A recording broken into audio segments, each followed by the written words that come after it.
Yep.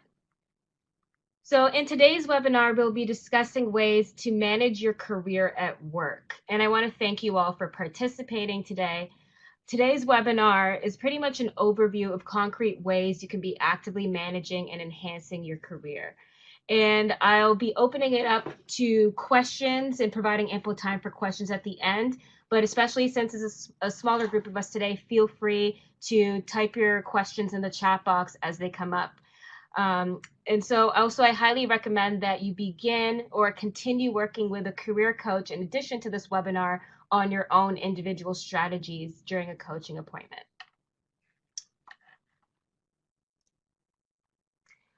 Okay, so here is an overview of our agenda today. Today we will cover establishing goals, finding mentors and sponsors, creating an effective relationship with both your manager and your team, how to navigate the performance review process, and we'll take a look at some examples to help our understanding of career management while at work. So having a clear end goal in mind will help frame how you're prioritizing your growth strategy. Your goals will continually evolve and change throughout your career, but what is your priority right now? Take a moment to write down or bring to mind a professional goal of yours to consider throughout the presentation. But here are some examples of goals that some of you might perhaps be thinking about. So relocating internally or to a new city or country. This is especially for the international students. A higher salary, new title, new skills, maybe some recognition at your workplace, a promotion, a career change, or even a move within the organization. And maybe even stronger relationships with your team or manager. So whatever your end goal, working toward that goal will include setting several goals that work toward the bigger milestone or accomplishment. These goals should be SMART goals. So SMART, S-M-A-R-T, is an acronym for the 5 steps to ensure that you are setting up effective and achievable goals. So SMART stands for specific, measurable, action-based, realistic, and time-bound. A number of examples of SMART goals and objectives can be used for inspiration. The difference between an idea and a goal is that a goal has a plan for moving from the idea stage to the point where you want to accomplish it as a reality. So if you think, someday I would like to, or maybe someday I'd like to, this is more of an idea or a wish, but not a goal. So while these ideas certainly have their place in our lives, it is unrealistic to call them goals without a plan in place. SMART goals simply summarize your performance expectations. So you need to spell out these expectations in a practical, quantifiable, observable, and predictable manner. So below are some demonstrations of SMART goals and objectives.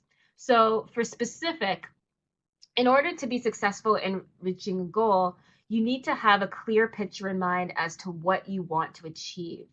So include a set number or level wherever possible. You may say to yourself, oh, I want to increase sales, or let's cut costs. These are not examples of SMART goals and objectives because they're not specific enough. So how much sales actually do you want to increase? You need to have a precise picture of what you want and the end result to be in your mind. And the second of the SMART goals is measurable. So goals and objectives are measurable when you can quantify them, such as how many sales in a dollar amount or a number do you want to make? How much money do you want to save per week or per month or per year? You stand to achieve expediency in the pursuit of your goals when you know the exact pace of your progress toward achieving your measured target. And then next, action-based. So in order to reach a goal, you need to know what actions to take to achieve it. Identifying an action-based goal gives you a framework for how you will achieve your goal and ensures that your goal can be attained through a specific task or action and not merely through just a hope or idea. You also want to make sure that your action-based goal relies on something you have control over instead of setting a goal that is reliant on the actions of someone else.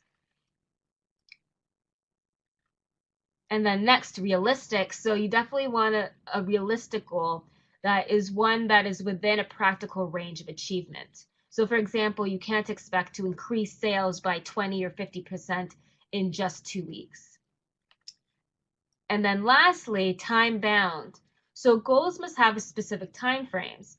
So determine how long you will give yourself to reach the goal, either in days, weeks, or months, or set a specific date by which you'll reach the goal.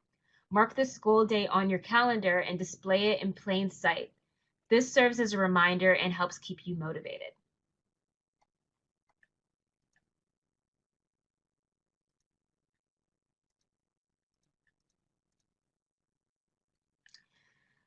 On your screen right now is an example of how to take a simple goal and make it into a SMART goal. Notice that the goal changes from simply getting a promotion to positioning yourself for a promotion. So here it says, over a span of 2 years, position myself for a promotion from coordinator to manager by reviewing the manager job description, volunteering to help with at least 3 relevant manager tasks, and 3, discussing this goal with my manager during my performance reviews. So as you can see, a promotion is not something you can guarantee for yourself because it often involves some complex factors that you may not have control over, such as sufficient budget or availability of a position. But what you can do is position yourself for a promotion through these actions and goals.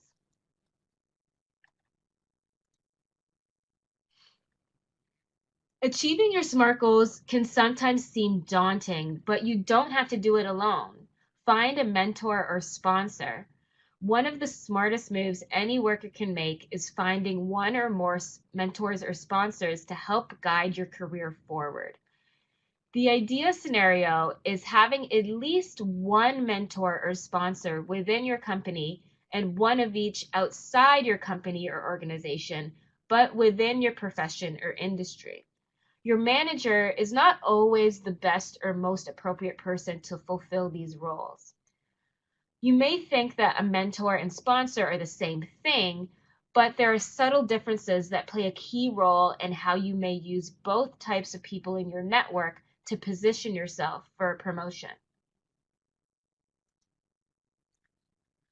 A mentor is a key member of your network, someone more established in your career field who can offer advice, support, and more.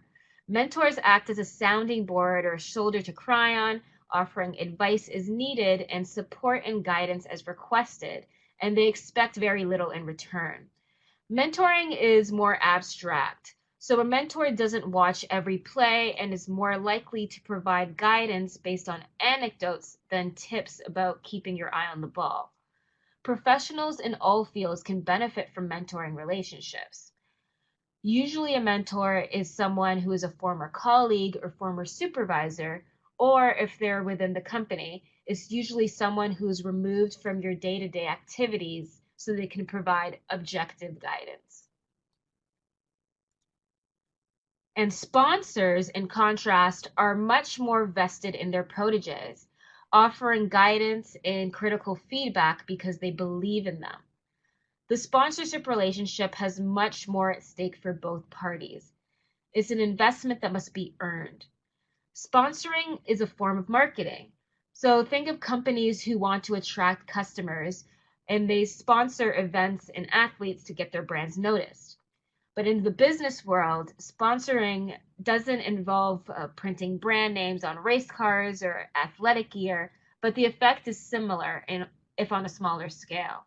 Sponsors in the business world are well-respected business professionals in positions of power who have networks of relationships they can call on to influence personnel decisions. So someone with a sponsor has a stronger chance of getting hired, promoted, or assigned to a coveted project than someone without a sponsor. Think of the sponsor as an advocate in your corner when an opportunity arises in the workplace. Sponsors are usually current colleagues or supervisors. So now that you've learned about mentors and sponsors, I want you guys to take a quick 30-second break to give you a chance to think of the people in your network and write down or call to mind the name of one person who might be a potential mentor and also one person who might be a potential sponsor.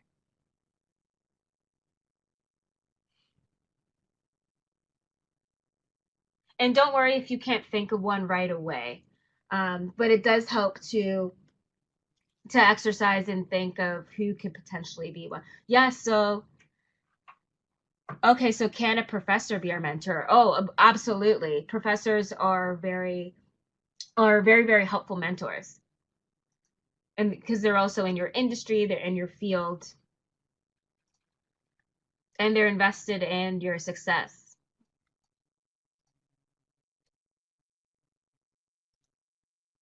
Okay, so let's move on.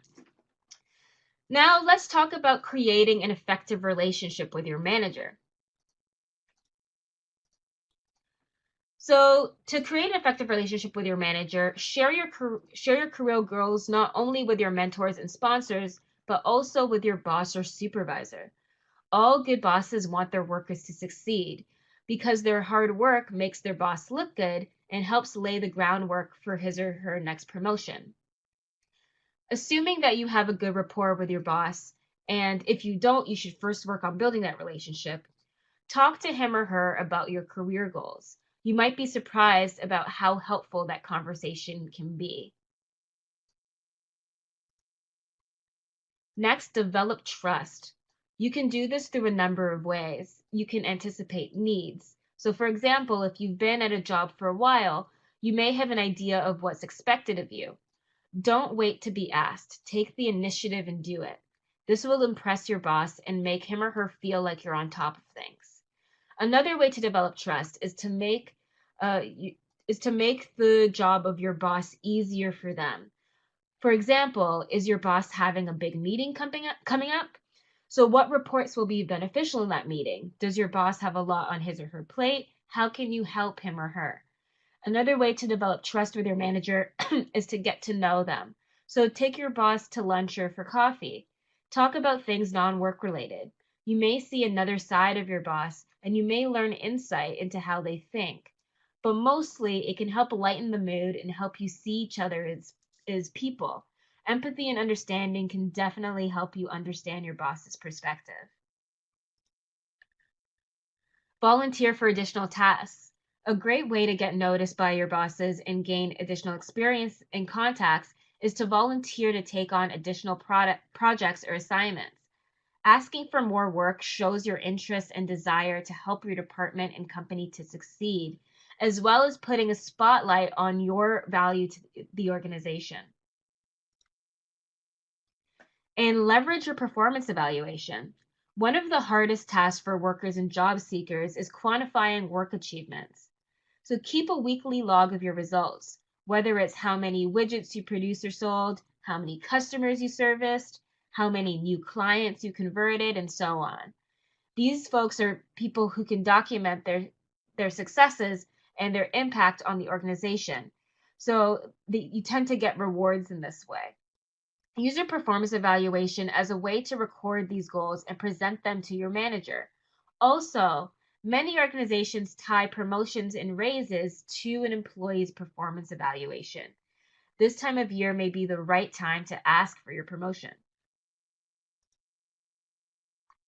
And determine your manager's communication style. Do they prefer email, phone, instant messaging, or GChat, or in-person check-ins? This is helpful when it comes to ensuring you're delivering correctly on assigned tasks. When emailing, make sure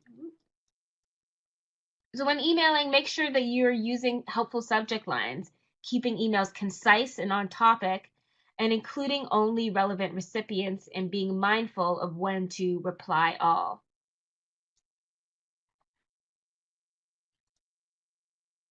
And ultimately, you want to be managing up. The Harvard Business Review defines this managing up as being the most effective employee you can be, creating value for your boss and your company. That's why the best path to a healthy relationship begins and ends with doing your job and doing it well. Consider the type of boss you have and determine how you can manage up by doing things like anticipating their needs, understanding what will make them give you buy in for your ideas, and also the way to bring up a problem to your boss. There is a difference between managing up and sucking up.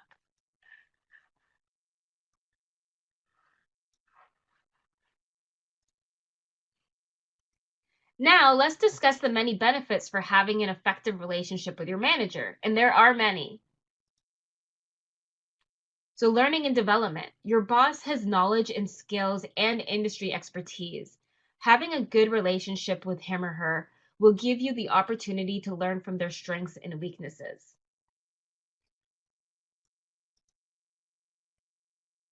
Next, managing your relationship with your boss can help you create a positive work environment.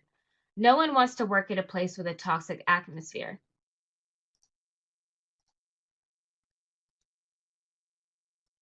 And improve performance. Understanding what your boss expects from you and working towards that can improve your performance.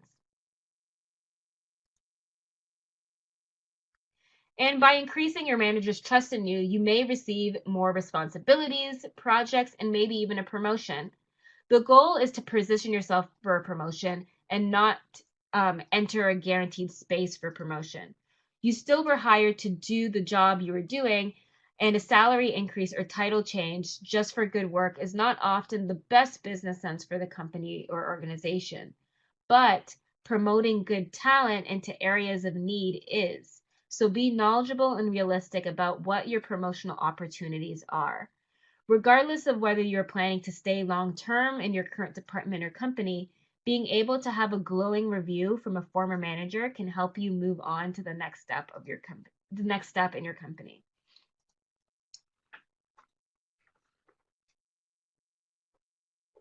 Okay, so I see we have a question. Xing Jiao, I hope I'm pronouncing your name right. If I'm not, please correct me. You ask, could you please talk more about differences between managing up and setting up? So actually, it's the difference between managing up and sucking up. So just quickly to explain that, managing up is doing some of the things explained in this slide, such as putting your play, having a good relationship in your manager, and position yourself to show all the good work that you're doing and leveraging your relationship and the work that you're doing within an organization. Whereas sucking up is more kind of workplace politics, where you kind of just meet your boss or whoever you're trying to get a good relationship with just for coffee, maybe just complimenting them, more of the superficial level, so complimenting them on things, kind of, sucking up in that way, but not really doing anything to demonstrate your value and your goals. So does that under okay, great. So I hope that provides a little bit more clarity. Okay, next, moving on. So we talked about how to create an effective relationship with your manager, but there's also value in doing the same with your team or coworkers. So for the most part, you always want to be positive. We spend most of our time with our coworkers, so you want to be a source of positive energy. Be honest and truthful when you're frustrated, but avoid being seen as a constant complainer. Be sure to celebrate the accomplishments of your coworkers and always show gratitude and appreciation. You also want to display your ability to be a team player. So that means pitching in when needed, volunteering to help with projects that can benefit from your skills and knowledge, and motivating others through difficulties or challenges. Next, and this is another important one, avoid spreading the gossip or being a part of it. Nothing can derail someone's future with an organization faster than negative information. And being involved in gossip in any way is the fast path to the end of your career with your employer. Sometimes you can't avoid hearing the rumors, but you can choose not to spread them. And you never want to be the subject of those rumors either. Perceptions play a major role in how you are judged by your supervisors and bosses, so it's best to stay away from the gossip. And we previously discussed the need to figure out your manager's communication style and how that can help you be effective. So the same rule applies to create an effective relationship with your team. So do they prefer email, phone, instant messaging, or G-chat, or in-person check-ins as well? So when emailing, make sure that you are also with your team using helpful subject lines, keeping your emails concise, on topic, and including only relevant recipients. And again, also being mindful of using the reply all function to make sure not to be excessive in your replies. And next, communication style also goes hand in hand with office culture. Understanding the workplace culture is extremely helpful. So consider things like, does the team usually socialize together after work? Or do my teammates step out for lunch together? If so, consider participating in these sort of office norms and get-togethers.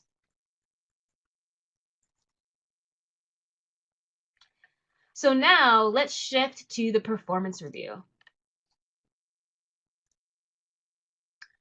Many of you may ask, what is the purpose of my performance review? And while it certainly is an HR policy, it is more importantly a developmental opportunity for you as an employee and professional.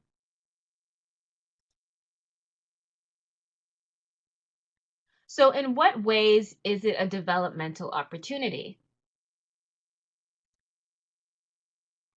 Well, first, it provides the opportunity for constructive feedback and helps you better establish a mentoring relationship with your manager. Also, you and your manager can establish goals and priorities together during the performance review.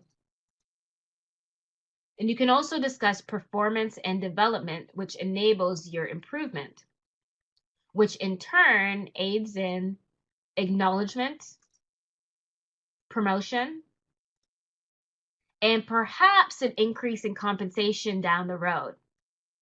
So, something to keep in mind, the feedback you receive during the performance review process might be helpful in a future job search. So you can refer to your performance review when you're editing your resume and cover letter to include actions and results of projects you've worked on in the past.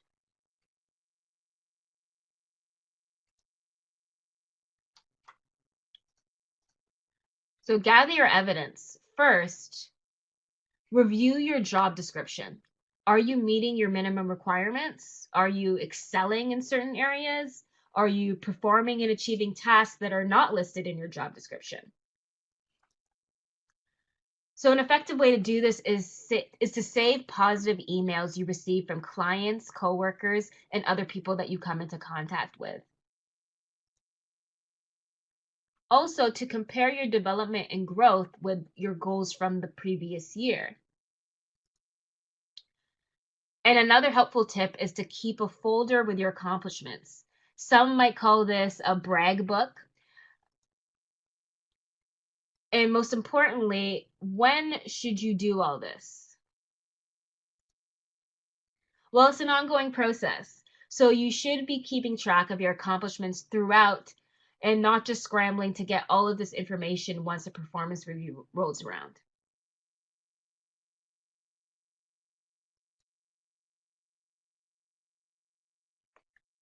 So now that we've discussed the why and the importance of the performance review, let's discuss the how. Usually you're given an official company document to complete for your review. So write in a separate Word document first to account for brainstorming, edits, and revising. And also you'll want to focus on results and the impact of your work instead of just mentioning a laundry list of all the tasks you performed. And this will help in your future resumes and cover letters. Also, think about things like, have you increased percentage or revenue? Have you grown profits for the company? Have you acquired new clients or grown the business? Have you established or created new processes or perhaps even systems like a new IT system? And have you increased or grown your community? So, such as through increasing social media followers.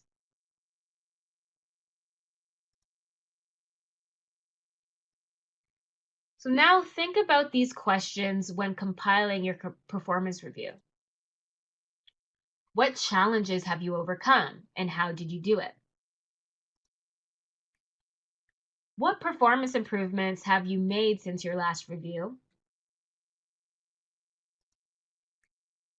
What have you accomplished in the past year? How have you contributed to the organization's bottom line? So, in other words, how have you personally contributed to helping the organization increase revenue or save costs? How have you increased your value to the organization over the past year? In what areas do you most excel? And how can you continue to build on these strengths? And how can you better utilize your skills for the good of the team and the organization?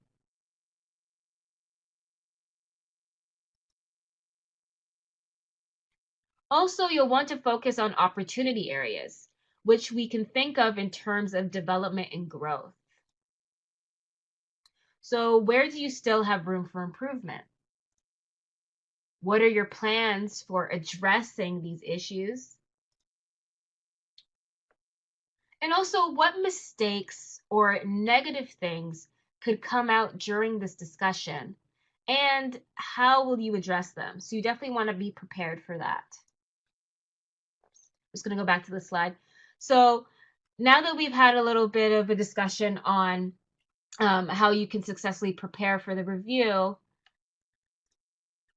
let's move on what to do during the review. So during the review, it's important to be engaged. Your manager is interested in your growth, but if you're not engaged, how will that appear or affect their interest in helping you achieve your goals? Remember, think of your relationship with your manager as a partnership. And professional relationships don't work well when one party seems disengaged. This is your opportunity to demonstrate your success and enthusiasm for moving forward and developing not only in your role, but within the company's overall organizational goals. Now, we know we all like to receive positive, glowing feedback, but what about critical feedback?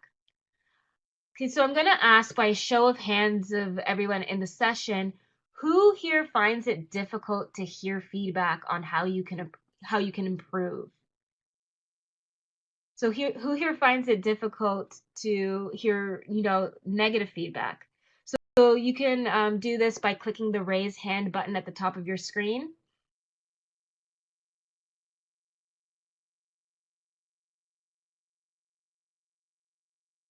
or even typing in the chat box.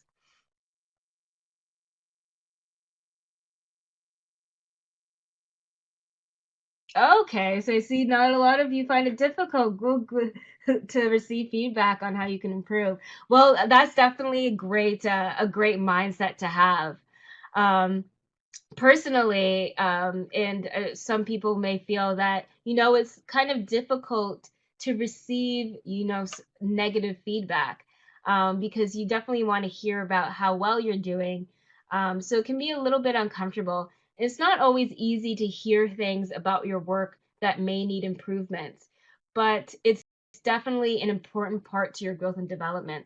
So let's focus again on what the goal of your performance evaluation is, which is ultimately to help you grow. So let's discuss what we can do to make the process of receiving negative feedback a little bit easier should you receive it. So it helps to be open and approachable, and also to not be defensive. So try and take deep breaths when you're receiving any type of not positive feedback, and don't rush to defend yourself immediately, and listen actively to what you're being told. And suspend your judgment. So instead of judging right away, try and hold back and think of why your manager or supervisor is giving you this feedback. And, they're giving it to help you and to help give you direction and how to succeed in the future. And ask for clarification and examples. So if you're getting negative feedback and you don't understand really where it's coming from, ask your manager if they can clarify and provide an example um, of a time where they felt that you definitely needed to hear this feedback and how it could help you. And wrap up by summarizing and repeating what they have communicated to you back to your manager, just to make sure that you are clear in the feedback they provided and helping you uh, develop and grow for the future, which opens yourself to welcoming suggestions, which helps you succeed. So now let's move on to looking at some scenarios. So far in this webinar, we've discussed the importance of effective relationships with your manager. However, what happens when your manager is what you would classify as a micromanager? So our first case involves Joe Smith, who has a boss that is a micromanager. Joe's manager oversees everything he does very closely, doesn't give him a chance to speak up in meetings, and asks Joe about very trivial details, and the boss is quick to point out any small mistakes that Joe makes.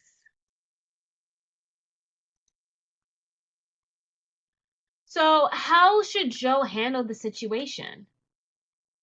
So, I'm gonna give you guys all a chance to type in the chat box how do you guys think Joe should handle the situation? Should he A, get clarity on details, B, expect his work to be corrected anyway, C, be proactive and provide updates, or maybe a combination of both A and C, so getting clarity and being proactive, or a combination of A and B, getting clarity and expected his work to be corrected anyway. So do any of you have any answers on how Joe could handle the situation?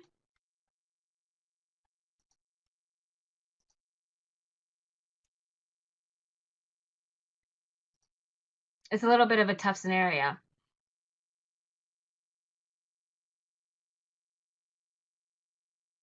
Okay, so Jinkiao, Ningji, and Claire, you guys all say D. Gloria, you say D as well. So yay! The correct answer is actually D. So yeah, so you definitely want a great way to handle this situation is using a combination of both A and C. So for Joe to get clarity on details, but to also be proactive and provide updates to his manager. Since his manager is already watching everything that he does and looking over it, instead of expecting his work to be corrected, it is important to be proactive and provide updates and take the initiative. So yeah, you guys should all be proud. You had great answers.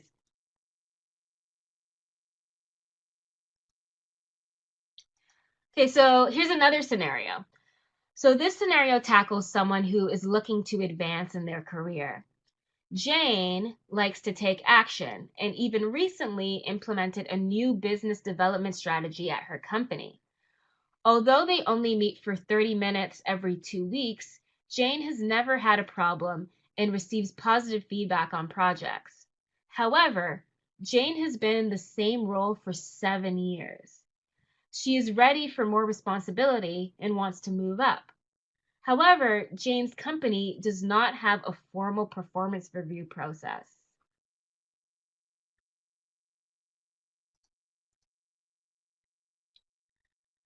So, I want to ask you guys, how do you think Jane can build her professional relationship with her manager to be successful in her career? And you can select all that apply. So, should she share her career goals? B, check in and schedule meetings more often? Or C, begin discussions about a salary increase? So, Jinkao, you say A, B, and C. See a couple more of you are typing.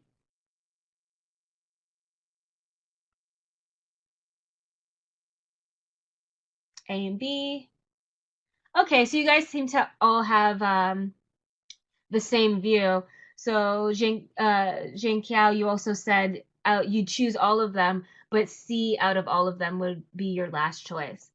So yeah, so I the correct answer is all. So Jane definitely should try and do all of these things, but at the same time, definitely with more priority on the first two being A and B to share her career goals and check in and schedule meetings more often so she can give her manager opportunity to see the great work she's doing and talk about some of her own SMART goals and how she can position herself for a move within her company. So great job again. You guys are smart. Yeah.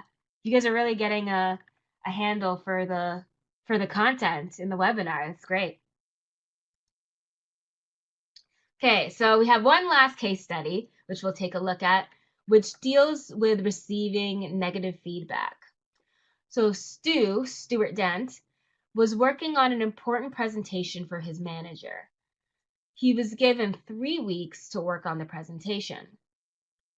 Once the presentation was finished, he sent the final version to his manager on the date it was due. Stu received an email back from his manager stating that the presentation wasn't what he wanted. He expressed how unhappy he was with the work product. Ugh. So that's definitely an uncomfortable situation. I hope none of you have to deal with that, but it is a realistic possibility. So for this case, what do you guys think how Stewart can prevent this in the future and improve his performance? So again, you can select as many options as you want. So what should Stewart do? Should he get defensive and quit? Should he ask for initial clarity and understand the big picture? Or maybe wait until the due date to submit the assignment? Or ask for suggestions and check ins with his manager? Okay, so Jinkao, you say B and D, so asking for clarity, understanding the big picture, and asking for suggestions. Gloria, you said the same thing. And again, because you guys are such a great group, you guys are correct. Ningji, you said B and D as well. So yeah, you guys are all correct. B and D are the correct answers. So yes, so managing B is important. So managing expectations and avoiding miscommunication is important. So Stu should definitely ask for clarity and understand the overall objective of the project so he can align his work accordingly. And also asking for suggestions and getting feedback throughout the project would also be helpful. So when doing so, Stu should avoid being defensive if he does receive negative feedback, and he should be a good listener. So he should ask for specific suggestions from his manager in order to prevent some of these errors next time, and also ask for anything that he's doing particularly well.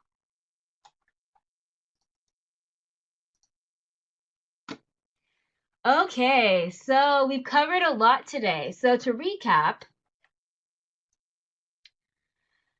remember to set SMART goals. So goals for whatever your overall objective is. Make sure that they are specific, measurable, action bound, realistic, and time bound. Remember to identify both mentors and sponsors and utilize them not only to accomplish your goals, but to also be a source of guidance and support for you. Create effective relationships with your managers and your team. Doing so will help to create a positive work environment, improve your work performance, and position you for new assignments and potentially promotions. And finally, performance reviews are incredibly helpful in helping to manage your career at work. Prepare for them adequately and use them as an opportunity to receive constructive feedback, clarify any questions you may have, and discuss your future with the company.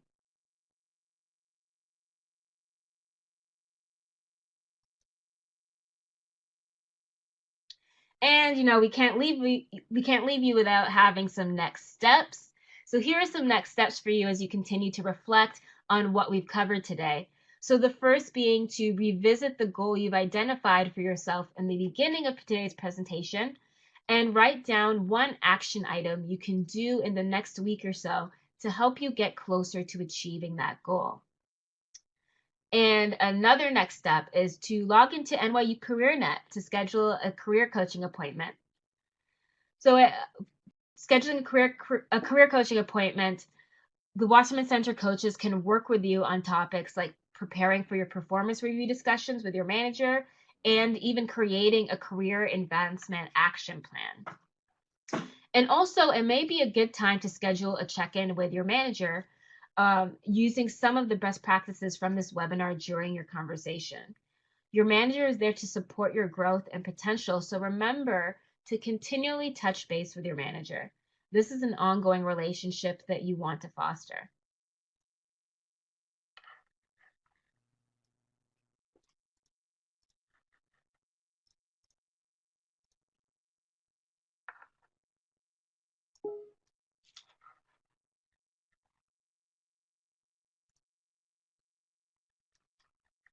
Okay, so I'm going to open up the floor if you guys have any additional questions about today's presentation about managing your career at work. Additionally, I've put a link to our feedback survey in the chat box. We definitely appreciate you filling out the feedback form to let us know what you thought of the presentation and, give us your own constructive feedback on how we can improve in the future and deliver content that's relevant to all of you in developing your careers. So if you guys are coming, sorry, excuse me, and coming up with any questions, I also want to let you guys know about some of our upcoming events with Wasserman.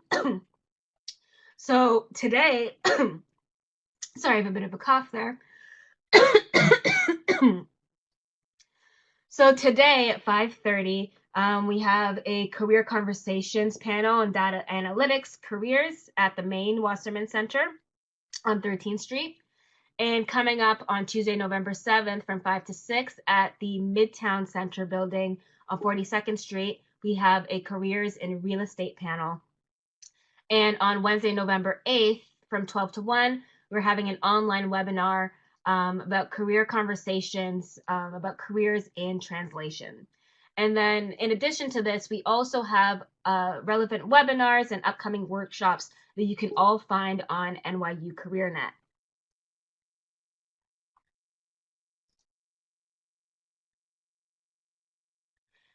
Okay, so if anyone has any questions, okay, so Jinkao, you have a quick question. How to balance the relationships, about how to balance the relationships between my current manager and the new manager from the department I would like to be promoted to? That's a very good question. So I'd say a good strategy for this is, in the early in the presentation, we spoke about mentors and sponsors. So making sure that you have discussions with your mentors within the company and letting them know the department that you'd like to be promoted to and kind of who you're already have in your corner as people that are providing you guidance and support. And asking your current manager what are some things that that the new manager may want to hear about and what things would be useful in that new department. So that can open up your opportunity to, so your current manager may give you suggestions such as different projects to highlight that you've done in the past that you can demonstrate that you've done a good job on. Also, with having a sponsor in the organization, so your sponsor can act as a way to promote some of the great work you've been doing at the organization to the new department or the new manager.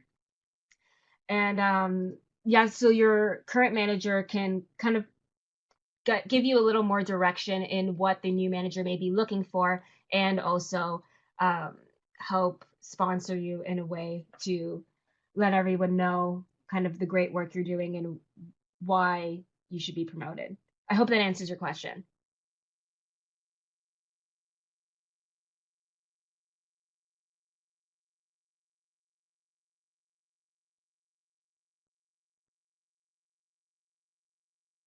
So yeah, so another part from the oh, what if the current manager?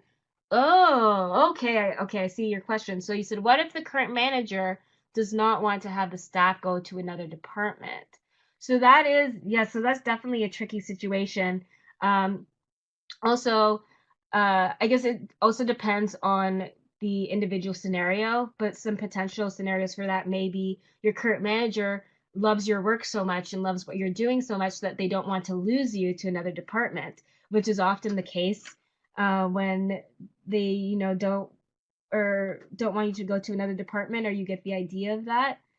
Um, so in that case, I think it really is important to establish those meetings with your manager and let them know your career goals. So letting them know how much, like reminding them of the value that you brought to the department, but also letting that manager know that you have specific career goals and opportunities for growth and development that you want to explore, um, to further your career. And a useful way to kind of bring this up to your manager may be to let them know that you want to grow and develop in your career, and to ask them for their advice on how to do this. You may be surprised, maybe they may have other opportunities within your department that they can provide to you. Um, but also, if that's not the case, definitely still make your career goals clear, but be respectful in it, and respectful in the sense that you really are trying to learn and grow and develop, that you appreciate everything that your current manager has done for you and the opportunities that they've provided for you. Um, but you would really, really be appreciative if they would support you in your goals. And I think that even though it is a difficult conversation to have, a great manager will definitely want to see you grow and develop, even if they may be sad to lose you at first. But also, it will, if you go on to a new department and you're doing great work there, it can also look great on them. So yes, I definitely recommend having that conversation, even though it may be a little bit, uncomfortable or difficult at first. Oh, great. Okay, I'm glad that that helps somewhat. Okay, so if that's the only, that was a great question. Thank you so much for your question. I think will be really helpful for everyone. Um, yes. So if that's the only, I think that's the only question we have today. We're coming up to the end of our time. So I want to thank you guys all for joining the session today. I know it's midterms. It's a very busy week for all, so thank you all for taking the step to learn about this content. I want to stress again that we have our 30-minute career coaching appointments at Wasserman. So definitely want to see you at some of these events and making career coaching appointments to further develop your strategy. And these are some of the offices. They're a little bit on the side, but we have our SPS office at the 70s 12th building on the 5th floor, the main office on 13th Street, and we also have an office in Brooklyn by Tandon.